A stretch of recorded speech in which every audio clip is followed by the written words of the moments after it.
Merci beaucoup d'accueillir Blandine Martin.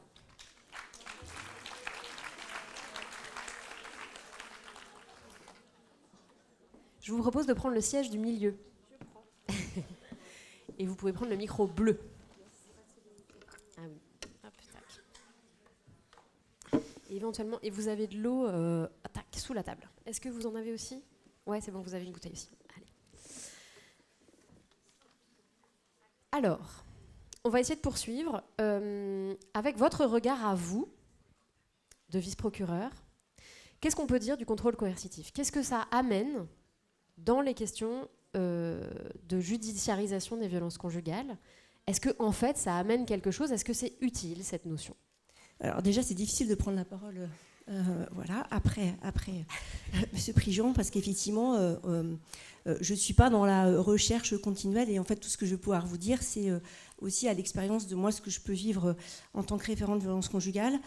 Et donc, voilà, c'est cette vie que vous avez partagée en entendant toutes ces femmes-là, et c'est vraiment important. Oui, et puis on peut le redire, c'est ce qu'on fait depuis ce matin, c'est que tout le monde amène son regard à un endroit, et c'est comme ça qu'on éclaire la planète, d'une certaine manière. Voilà. Donc... Et en plus, ça me fait réfléchir, donc en fait, ça fait quand même du bien, et après, prendre aussi un peu de hauteur. Alors moi, c'est vrai que quand vous m'avez invité, et je vous en remercie, c'est vrai que du coup, en fait, on se plonge un peu dans le contrôle coercitif, parce que c'est pas une notion qu'on traite et qu'on nomme en fait dans le travail quotidien, et je vous en reparlerai.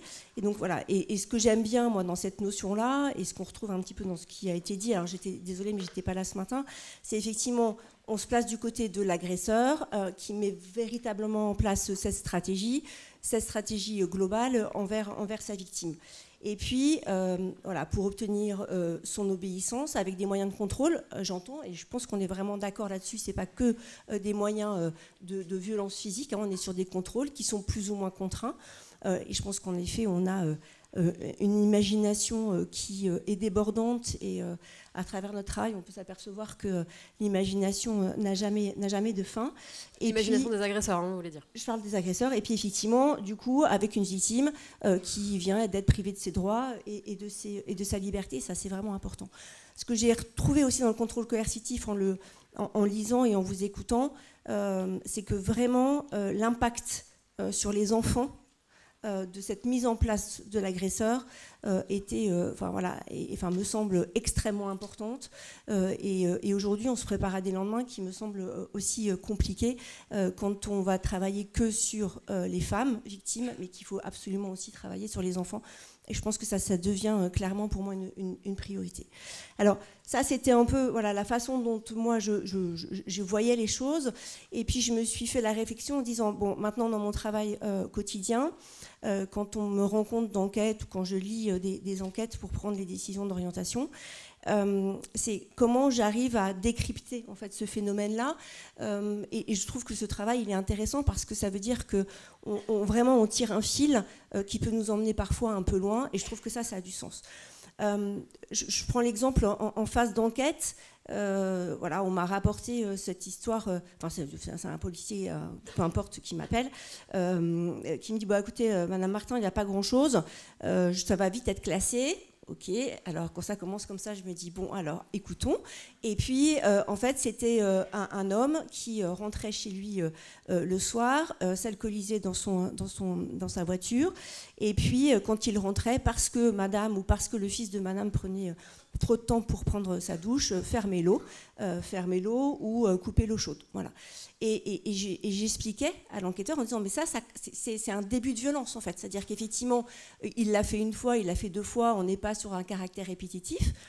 Je ne vais pas envoyer ce dossier-là au tribunal, mais en même temps la réalité c'est qu'on est sur un début de quelque chose qui se met en place, et ça je trouve qu'effectivement ça c'est important. De la même façon, mon regard aussi a évolué, c'est-à-dire qu'aujourd'hui, alors c'est rare, hein, mais parce que vous l'avez dit, on a des questionnaires, ou en tout cas les auditions des victimes, elles sont assez normées aujourd'hui. Hein. Il y a des questions un petit peu incontournables. Et en fait, il y a quand même des victimes qui arrivent à décrire aux enquêteurs clairement tout ce qui a pu se mettre en place et comment ce contrôle-là s'est mis en place de façon progressive. On n'en voit pas beaucoup, hein, des auditions comme ça, mais on commence en effet à en voir, et c'est vraiment intéressant. Et puis, on peut avoir aussi, et je l'ai eu le cas d'une enquête où ça part d'une gifle. Donc une seule gifle, on dit on va l'orienter en composition pénale. Et puis quand on lit l'audition en fait, de la victime, faut-il encore que ça soit que le compte-rendu soit bien fait ou qu'on demande l'audition, en fait, on voit bien que c'est pas du tout ça et que finalement, de fil en aiguille, avec tout le travail qui peut être fait, on va l'orienter autre chose qu'en composition pénale. Donc tout ça, ça demande du temps, mais en tout cas, ça nous fait aussi réfléchir sur ça. Dans la phase de contrôle judiciaire, quand on a déféré la personne, qu'on l'a placé, l'agresseur, quand on l'a placé sous contrôle judiciaire, là aussi, ça c'est un fait et qui, moi, m'inquiète, c'est qu'en fait, on voit beaucoup de violations de contrôle judiciaire sur des interdictions ou des obligations qui sont fixées à l'agresseur. Et ça, c'est un phénomène qui progresse, en tout cas en Loire-Atlantique, et y compris à Saint-Nazaire, et ça, c'est complètement inquiétant. Mais surtout, on voit, quand je parle de contrôle coercitif, comment les enfants, pour lesquels il n'y a pas forcément eu de suspension de droit de visite et d'hébergement, comment la stratégie se met en place pour finalement ne pas permettre à la victime, qui pourtant devrait être tranquille dans cette phase de contrôle judiciaire, d'avoir toujours ce souci et de ne cesser de penser à l'agresseur parce qu'il met en place un certain nombre de stratégies, des contrôles par rapport à ça, et ça c'est une vraie difficulté. Sur la phase de l'exécution de la peine, j'ai pris comme exemple, et je pense qu'il est assez significatif, cette phase, ce dispositif qu'on appelle le bracelet anti-rapprochement, où en fait, quand la juridiction elle a décidé d'un bracelet anti-rapprochement au moment de la condamnation ou du sursis probatoire, en fait, vous avez des agresseurs qui, stratégiquement, et on le sait, voilà, alors ils se comptent, c'est pas non plus énorme, mais vont faire les alarmes, vont faire sonner le bracelet anti-rapprochement pour, là aussi, toujours montrer à la victime qu'il est là, qu'il est bien présent et que ça va pas s'arrêter comme ça. Et puis qui vont attendre le jour de la sortie pour dire en fait j'accepte le bar ou je le refuse. Et puis donc on imagine le stress que ça peut être pour les victimes, et ça aussi c'est vraiment important. Et puis une fois la peine exécutée, et vous l'aviez déjà dit, c'est toute cette stratégie où il n'y a plus d'interdiction, plus d'obligation, on voit toutes les procédures judiciaires que l'agresseur est capable de mettre en place, clairement pour pouvoir continuer à jouer ce rôle-là et à toujours à montrer à sa victime qu'il existe et qu'elle ne va pas s'en sortir comme ça. Voilà. Et tout ça, ça me fait aussi réfléchir sur, en fait, comment on peut mettre en place ou comment on peut détecter bien en amont les signaux faibles, parce que c'est aussi ça le contrôle coercitif, on devrait être en capacité de détecter en amont les signaux faibles pour pouvoir agir avant que ça soit la catastrophe et qu'on en vienne à des violences physiques, à un certain nombre de choses beaucoup plus graves. Et je trouve que ça, en effet, c'est vraiment extrêmement important. Et voilà, donc cette notion de contrôle coercitif aujourd'hui, clairement, elle nous aide à mieux comprendre comment, à mieux lire une enquête. En tout cas, moi, elle m'aide à ça. Voilà, à détecter les signaux faibles qui pourraient ne pas être donnés. Et puis aussi, je pense qu'elle va être utile sur cette notion de danger. Vous savez, cette notion de danger que les juges aux affaires familiales auront à évaluer en ordonnance de protection, un certain nombre de choses. Et donc, je pense qu'en effet, ça peut être une clé en fait, de compréhension de ce qui se met en place et comment l'agresseur agit. Voilà, ça c'est donc voilà, je pense que... Alors, une fois que j'ai dit ça, et ce n'est pas une plainte que je viens de dire, mais on a un arsenal juridique qui aujourd'hui est tellement élaboré. Voilà, je parle d'un millefeuille de dispositions législatives, c'est un dessert que j'adore, mais là franchement parfois on l'aime plus beaucoup parce que c'est vraiment bien trop lourd. Mais voilà, quand on voit déjà tout ce qu'on a à mettre en place et toutes les notions qu'on a acquis, tous les outils qu'on a à utiliser, forcément à un moment donné, il faut aussi se laisser un peu de temps pour faire rentrer cette notion de contrôle coercitif dans la base législative. C'est-à-dire qu'aujourd'hui, on nous demande en effet, donc je parlais des dispositions législatives et ça ne cesse d'arriver, et vous avez le décret de novembre 2023 sur les pôles spécialisés, et j'y reviendrai. Donc en fait, c'est super, mais c'est ce qu'on disait, c'est qu'en effet, on est dans une révolution, mais il faut suivre en fait. Voilà, et ça, je trouve que, alors c'est un super défi, mais en même temps, à un moment donné, il faut avoir un peu de répit.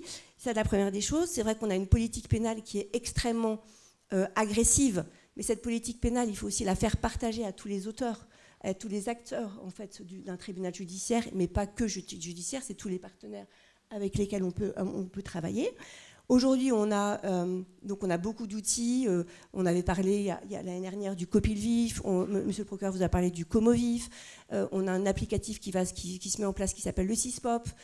On a les BAR, les TGD, les ordonnances de protection. Enfin voilà, c'est vrai qu'on a vraiment des évaluations victimes, beaucoup de choses à faire. Et donc il faut déjà aussi faire en sorte que tout ça soit assimilé. Et c'est pas si simple que ça. C'est quoi le CISPOP, pardon ? Le CISPOP, c'est un applicatif qui est développé par la DACG, la Direction des affaires criminelles et des grâces, qui va permettre d'avoir un historique en fait, sur des situations de danger de femmes victimes de violences conjugales. Voilà, en tout cas, c'est la politique prioritaire qui a été choisie. Voilà, et qui va se mettre en place au sein de l'ensemble des juridictions. Voilà.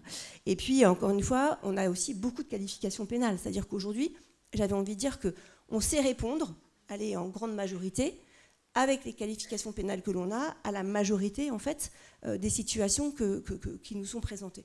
Et ça, c'est aussi important. Et donc, on utilise tout ce panel et on peut avoir un homme, et voilà, vous devez le voir quand vous allez au tribunal, un homme qui va pouvoir comparaître pour des violences, du harcèlement, des appels malveillants, des menaces. Voilà. Enfin, on n'hésite pas à cumuler les infractions. En tout cas, aujourd'hui, on a l'arsenal, et ça, c'est déjà aussi important. Il faut déjà aussi qu'on sache l'utiliser, parce que, notamment sur le harcèlement moral, sur un conjoint, c'est pas si simple que ça.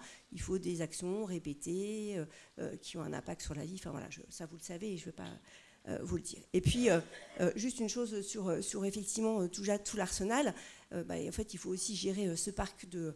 Enfin, en tout cas, tous ces moyens de protection qu'on a à notre disposition, qui sont... tout à fait énorme, et vous le savez. Voilà, vous avez parlé ce matin du parc TGD, donc je n'y reviendrai pas, mais voilà, c'est quand même 60 TGD qui ont été remis en 2023, donc c'est quand même important. C'est 32 bars qui ont été décidés cette année, et on était à 40 l'année dernière, et et je ne sais plus, en 2022, on était à...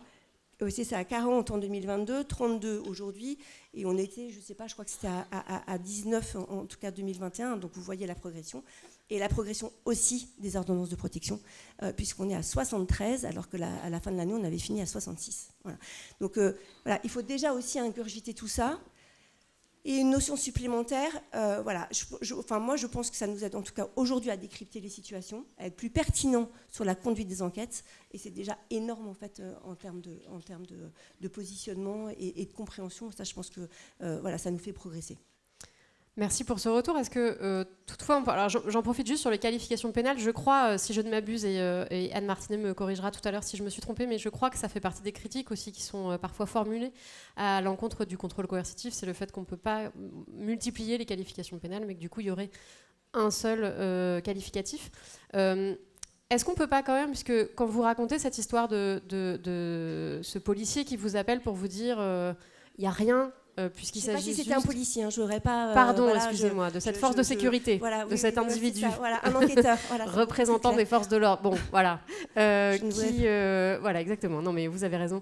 Qui vous appelle pour vous dire il n'y a rien, c'est l'eau qui est coupée.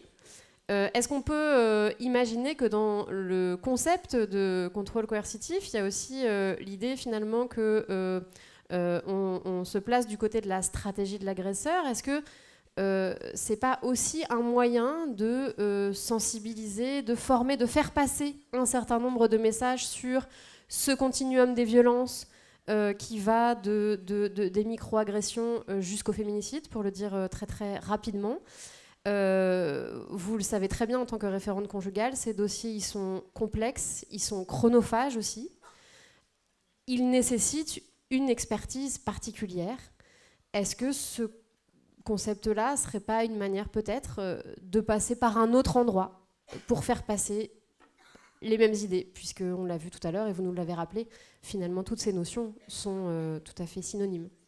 Alors, en fait, voilà, je trouve que c'est aussi intéressant d'avoir des enquêteurs qui peuvent dire mais il n'y a pas de violence en commençant l'appel téléphonique, il n'y a pas de violence, et en effet de pouvoir travailler et de faire un peu de la pédagogie et d'échanger ensemble pourquoi je ne suis pas au fait avec ce positionnement-là. Et je trouve que ça c'est vraiment intéressant, et je vais y revenir tout à l'heure. Je pense qu'en fait il y a cette base en tout cas qui me paraît fondamentale, c'est qu'on ait un socle commun de formation, c'est-à-dire qu'effectivement on puisse avoir, mais quand je dis ça, c'est tous les intervenants, voilà, c'est police, gendarmerie, association, mais aussi le conseil départemental sur l'évaluation des situations quand on oriente vers la CRIP. Enfin, je trouve que c'est vraiment intéressant pour qu'on partage ça et que quand on parle des situations, on ait, alors pas forcément le même regard, parce que je veux dire, chacun a droit à son regard, mais en tout cas, en effet, qu'on puisse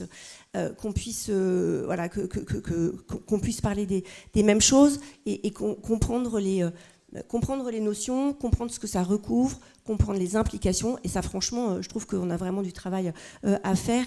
Et un socle commun de vocabulaire et de compétences et de formation, ce serait vraiment important.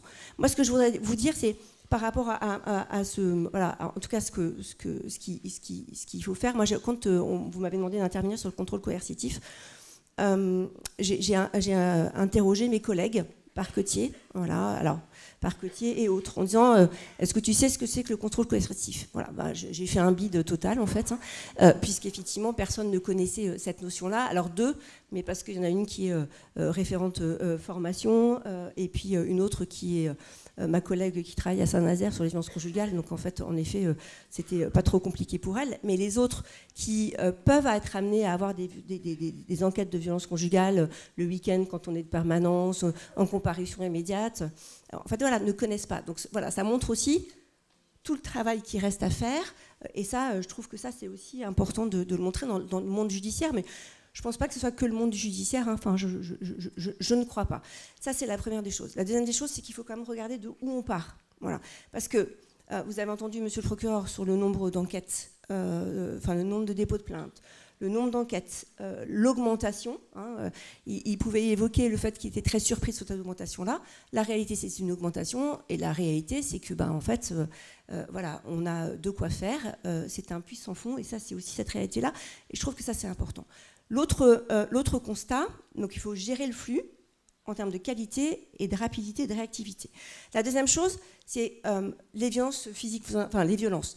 Je trouve qu'il faut aussi mesurer, on n'est plus maintenant que sur les violences physiques. Alors ça fait déjà quelques années, mais c'est bien de se le dire et de vous le dire. C'est-à-dire qu'on peut renvoyer aujourd'hui des personnes devant le tribunal correctionnel simplement, je le dis entre guillemets, bien évidemment, pour des violences psychologiques, des violences verbales, alors même qu'il n'y a pas eu de violence physique. Je pense qu'il faut que vous l'entendiez, c'est-à-dire qu'effectivement, dans notre posture, et aussi avec le travail qu'on fait, hein, voilà, de formation de nos collègues, de sensibilisation, voilà, j'ai fait un mémento de politique pénale où j'ai tout expliqué.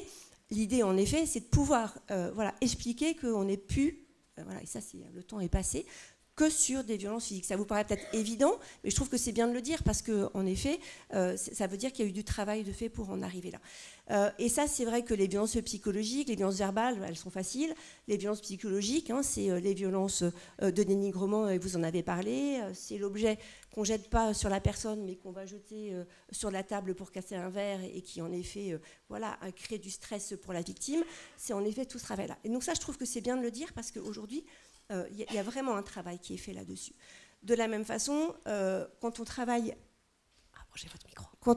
avec les UMJ, avec les médecins légistes, aujourd'hui, on n'a plus besoin d'une expertise psychologique, d'un psychologue, pour pouvoir déterminer une incapacité totale de travail psychologique. Ils sont capables de dire, voilà, l'ITT, elle est au moins de tant de jours, voilà, sous réserve d'une appréciation par un expert psychologue.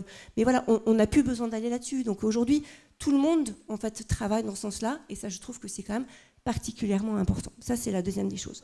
La troisième des choses, c'est qu'effectivement, vous l'avez compris, mais je le dis, on met vraiment la victime au centre du dispositif. Au centre du dispositif. Et ça, c'est quand même extrêmement important, mais c'est aussi chronophage et complexe. Hein. C'est à chaque convocation délivrée, c'est une évaluation victime par France Victime, c'est une évaluation de son besoin de protection et intervient à CFLA. Enfin voilà, c'est tout ça qui est mis en place et donc ça en effet c'est extrêmement important avec toute la gestion des outils derrière. Et puis aussi la gestion aussi des violations de contrôle judiciaire parce que je le disais tout à l'heure, quand on voit le nombre de violations de contrôle judiciaire, on a une politique extrêmement ferme aujourd'hui qui est de dire voilà, on ne laisse pas une violation de contrôle judiciaire comme ça, sans rien. C'est-à-dire qu'effectivement, on entend la victime, on entend l'auteur, on le défère si nécessaire. Et on a une politique pénale quand même qui est en effet très agressive, et je pense que ça c'est en effet important.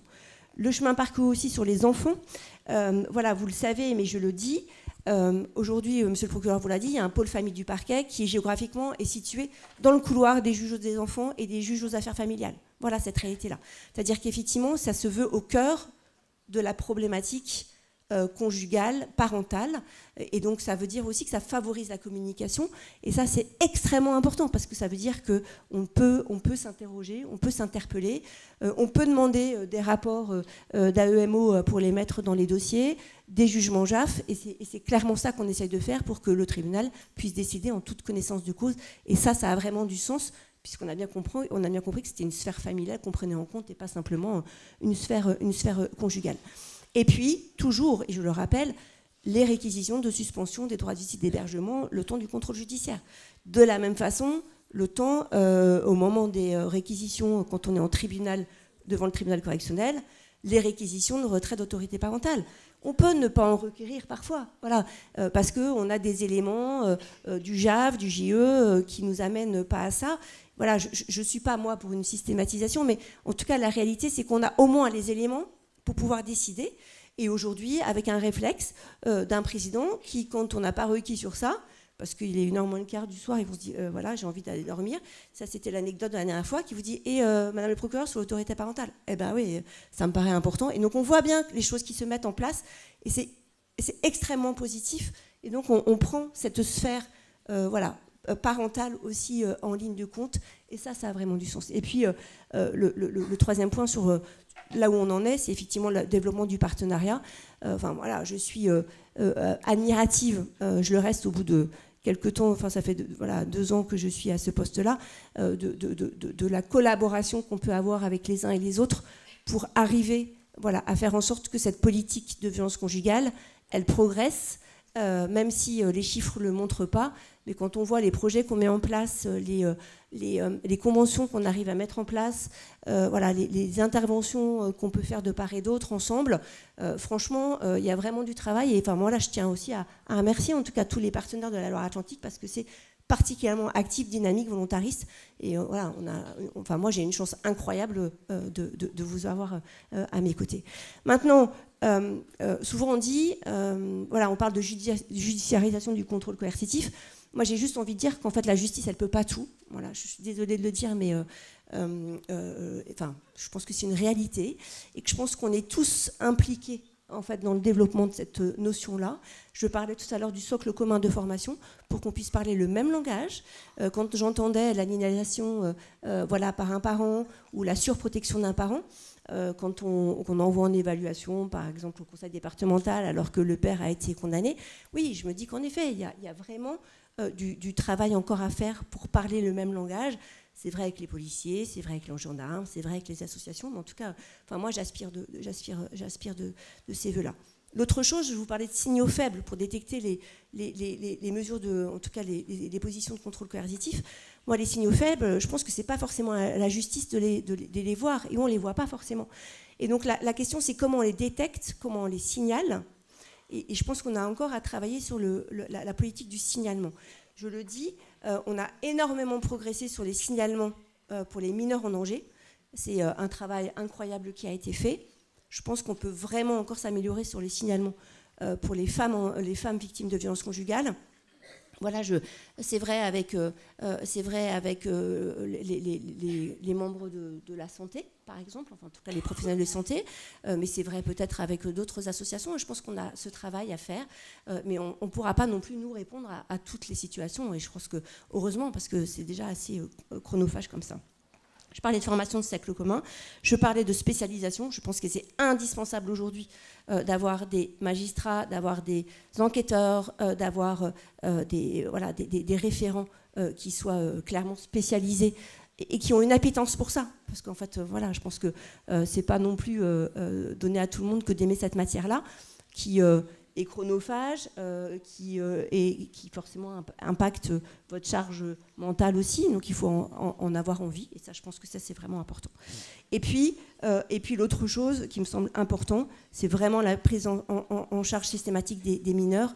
Et moi, je voudrais dire 2 choses, c'est qu'aujourd'hui, vraiment, c'est ce travail qu'on a à faire auprès des femmes victimes de violences pour les inciter, pour leur prouver que c'est important de déposer plainte pour leurs enfants quand les enfants ont été victimes des faits qu'elles ont subis. Et ça, on a encore vraiment beaucoup de travail à faire. Ça veut dire aussi développer les administrateurs ad hoc. Donc là, je suis au conseil départemental, tout va bien, je peux me lâcher, mais c'est aussi une vraie réalité, et notamment dans les mesures d'urgence, comme les comparutions immédiates, on a vraiment ce travail à faire.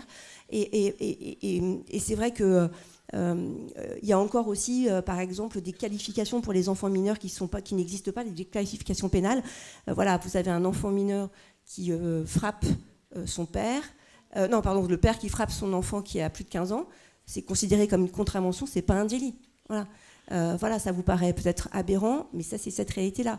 Les violences habituelles par un parent sur un enfant mineur, par un ascendant, ça n'existe pas. C'est ou violence habituelle ou violence sur mineur de 15 ans par ascendant. Et donc, en fait, ça a plein d'incidences légales sur l'autorité parentale, sur un certain nombre de choses. Voilà. Mais vraiment, je le dis parce que moi, sur les enfants, c'est une vraie problématique. Et je me dis qu'il ne faut vraiment pas qu'on passe à côté de cet enjeu-là. Voilà. C'est bien de parler des violences conjugales. Ça amène du travail pour tous, mais il n'y a pas que ça. Alors je retiens évidemment la notion de travail collectif, de l'importance du socle commun de connaissances, qu'on a beaucoup répété ce matin.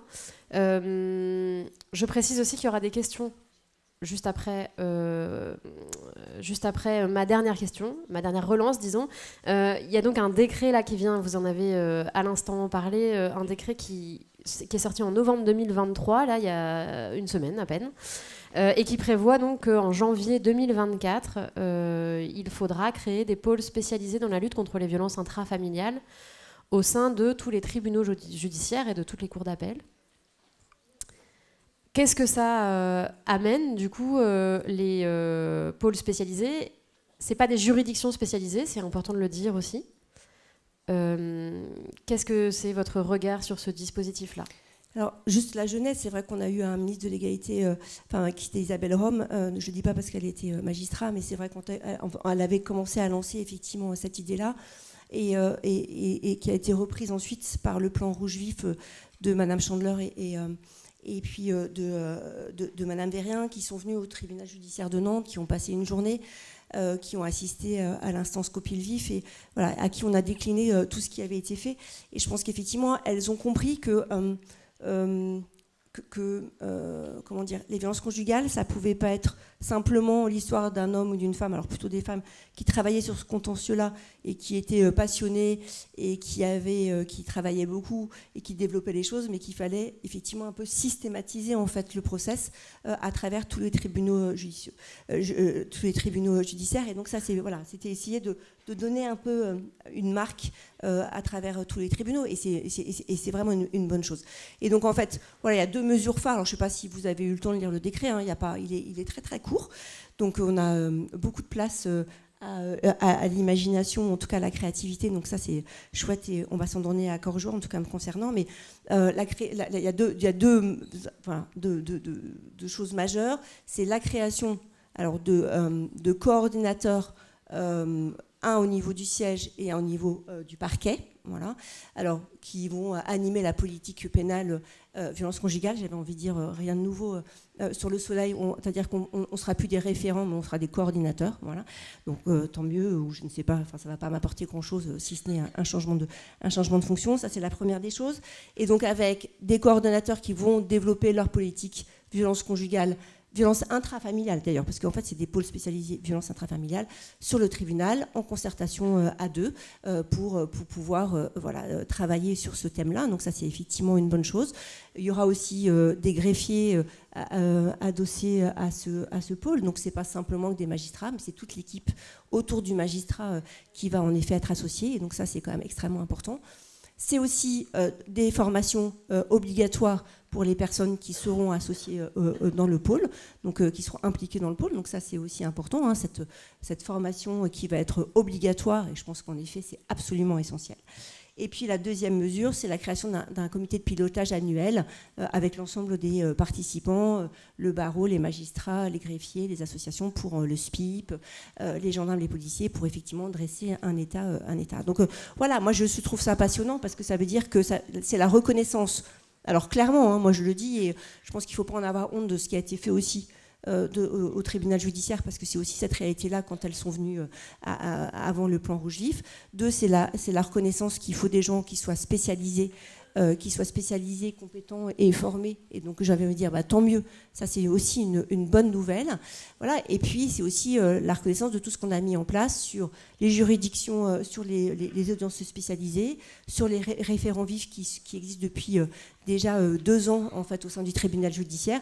Donc voilà, finalement tout ce qu'on a déjà mis en place. Donc tant mieux, parce qu'on va avoir de la compétence, et ça c'est pour moi encore plus de compétences, et c'est vraiment passionnant. Compétences, formation, travail collectif, et il y a encore du boulot. C'est clair. Voilà. Eh bien, merci beaucoup, Blandine Martin. On va prendre quelques questions dans la salle, si vous le voulez bien. Ouais. Anne, tu peux rester avec nous aussi. Qui veut commencer? Qui veut se lancer? Oui, il y a une question juste là-bas. Attendez, je vous amène un micro. Ça me fait bouger un peu. Merci pour ça. Bonjour, je suis puéricultrice évaluatrice aux informations préoccupantes à l'ASE de Saint-Nazaire. Et du coup, souvent confrontée, comme tous ici, à cette thématique-là. Je voulais savoir, pour Madame Martin, en tout cas, le pôle dont vous parlez là sur le tribunal de Nantes, on a eu des échos, mais c'est pas très clair. Je voulais savoir si vous saviez si effectivement c'est des choses qui bougeaient également du côté de Saint-Nazaire, puisque du coup, nous aujourd'hui, on n'a pas ces informations-là en tout cas. Récemment, on nous aurait dit qu'au niveau en tout cas des services de l'ordre, ça bougeait. Il y aura peut-être un regroupement, en tout cas un pôle vif. Donc je voulais savoir si c'était en lien avec le pôle dont vous parlez sur Nantes. Oui, ça marche. Alors, plusieurs choses pour pas qu'il y ait de confusion. Donc depuis janvier 2023, M. le procureur l'a dit, il y a un pôle famille du parquet, que du parquet au TJ de Nantes. Il n'existe pas à Saint-Nazaire. Vous avez une référente de violence conjugale au parquet de Saint-Nazaire. On n'est pas sur la même taille en fait de tribunal, et je ne sais pas, mais je ne crois pas qu'il y ait un projet de pôle famille du parquet avec 5 magistrats positionnés à côté des JE et des JAF qui ne vont qu'aux audiences violences intrafamiliales. Voilà, on a été assez loin en tout cas dans la déclinaison de ce pôle famille du parquet. Maintenant, sur le pôle spécialisé qui sort du décret du 23 novembre 2023, applicable en janvier 2024, de toute façon, voilà, chaque tribunal aura à se mettre en ordre de bataille pour qu'il y ait un coordinateur violence intrafamiliale, siège et parquet. Donc voilà, ça va pas. Enfin, voilà, ils vont devoir le faire. Après, comme je vous disais, voilà, c'est peut-être simplement de passer de référente à coordinateur, et ça va pas forcément changer la face du monde. Mais ça, c'est la première des choses. Et la deuxième des choses, c'est qu'aujourd'hui, vous avez quand même, et je tiens à le dire, en gendarmerie, voilà, et c'est vrai aussi nous, alors au commissariat de Valdec, et voilà, et je trouve que c'est vraiment intéressant. On a vraiment des cellules spécialisées dans le traitement des violences conjugales qui peuvent apporter en support aux autres enquêteurs toute une expertise, sans compter les intervenantes sociales qui aussi du département qui clairement amènent aussi leurs compétences. Et donc je pense que voilà, et j'imagine que c'est pareil aussi avec des spécialisations, voilà, commissariat et gendarmerie. Et je pense que c'est tout à fait intéressant et utile. Et moi je salue ces mises en place là. Est-ce qu'il y a une autre question? J'en profite pour dire, du coup, ce sera des coordinateurs, enfin, ce sera surtout, j'espère que c'est écrit à l'inclusif, parce que ce sera sans doute surtout des coordinatrices quand même. Non? D'après ce que vous disiez de l'engagement... Moi, je veux bien un peu d'hommes. Enfin, moi, avec plaisir. Mais vous serez coordinatrice. Oui, merci beaucoup.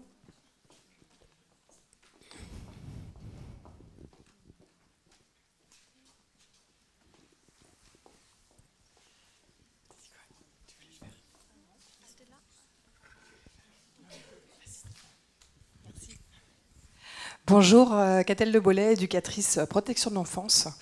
J'avais une question par rapport à ce thème de l'autorité parentale conjointe.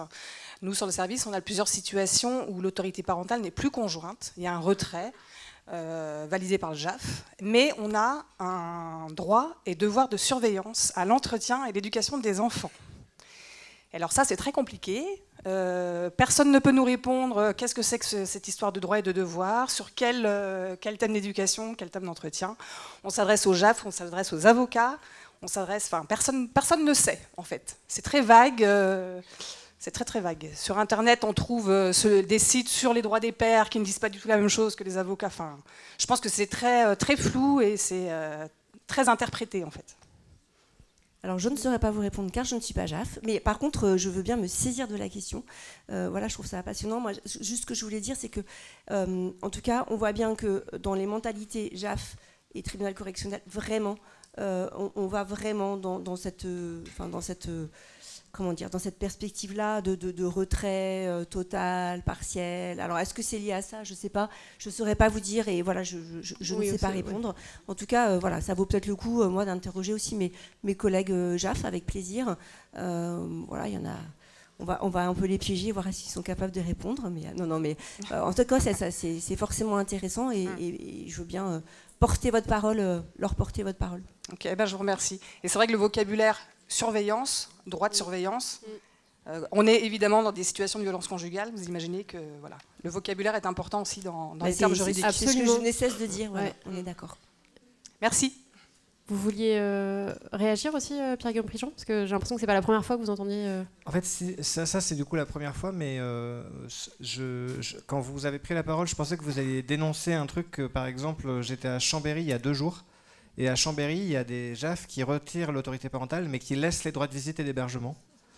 Et en fait, je pense qu'il n'y a pas qu'à Chambéry. Enfin, si je le dis, c'est parce que je sais que les collègues de la Fédé là-bas nous en ont parlé, sa voix de femme du coup. Mais en fait, il doit y avoir d'autres Frankenstein légaux qui existent. C'est-à-dire, en fait, le principe du retrait de l'autorité parentale sans en même temps considérer le droit de visite et d'hébergement. Ben, en fait, c'est assez bizarre en fait, de prendre cette décision. Mais je veux dire, ça se tient légalement, mais du coup, je pense qu'il doit y avoir d'autres. C'est comme les ordonnances de protection avec autorité parentale conjointe. Il y a quelques années, c'était les 3/4 d'entre elles. Je crois que maintenant, pour les ordonnances de protection, il y a moins d'autorité parentale conjointe qui sont associées. Mais il y a des trucs un peu bizarres qui peuvent se passer. C'est intéressant de voir que du coup, ça évolue, mais qu'il y a des résistances en même temps. Voilà, c'est ce que je voulais dire. Oui, des petits backlash un peu détournés comme ça qui... On va prendre une dernière question.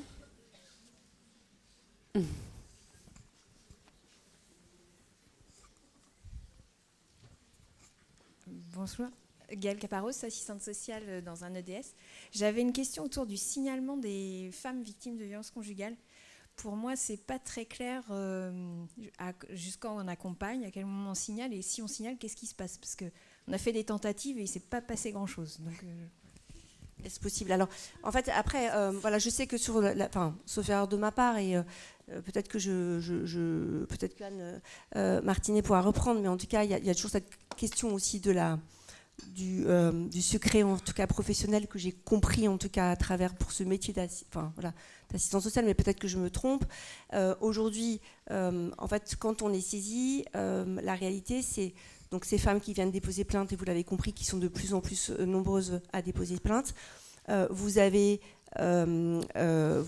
qui s'adressent directement à France Victimes, SFLA, ou par d'autres biais, mais en tout cas, ça nous revient de façon importante. Alors, je ne sais pas dire pourquoi ça... Donc voilà, moi j'avais compris qu'il y avait un peu une partie de secret professionnel où vous ne pouvez pas forcément dire les choses, et l'idée, encore une fois, c'est de vous orienter vers France Victimes, SFLA, pour pouvoir clairement vous aiguiller sur la marche à suivre. Ça, c'est la première des choses. Quand je parlais clairement aussi des professionnels de santé, c'est inscrit dans le code pénal, voilà, qu'ils ont ce devoir-là. Et aujourd'hui, la réalité, c'est que voilà, c'est vraiment très très à la marge. Et donc forcément, voilà, ça m'interpelle. Mais c'est comme le rapport de l'autre autorité de santé, voilà, en disant qu'il y a encore parfois des oublis dans les questions posées lors des rendez-vous médicaux, où on, finalement systématiquement ne demande pas aux femmes si elles sont victimes de violences conjugales. Et donc en effet, voilà, donc on voit bien qu'il y a ce travail-là qui est important sur les professionnels de santé. Maintenant, quand il n'y a pas quand les signalements ne sont pas traités ou que vous avez besoin de savoir ce qu'il en a été, alors, est-ce qu'ils ont été traités? Vous n'avez pas eu de retour, ça c'est possible, je ne sais pas. Mais en tout cas, il ne faut pas hésiter. Alors, par le biais voilà, d'une association, pas forcément directement, parce que sinon je crains d'être submergée, de ne pas être capable de répondre. Mais voilà, vous avez le droit d'interroger aussi sur ce que ça a pu devenir. Voilà, il n'y a pas de difficulté à ce qu'on vous réponde. Voilà. Après, il faut qu'on trouve le bon créneau pour que ça n'arrive pas sur ma boîte mail. Et que ce soir, en rentrant, je sois un peu envahie. Voilà, c'est juste ça. Mais en tout cas, je n'ai pas de difficulté à répondre de là où ça en est sur pourquoi votre signalement n'a pas abouti. Voilà, ça me surprend, mais c'est possible. Hein. Comment? Ah, la femme a dit qu'il ne s'était rien passé. Et on ne fera pas de miracle. Hein. Enfin, voilà. Ouais.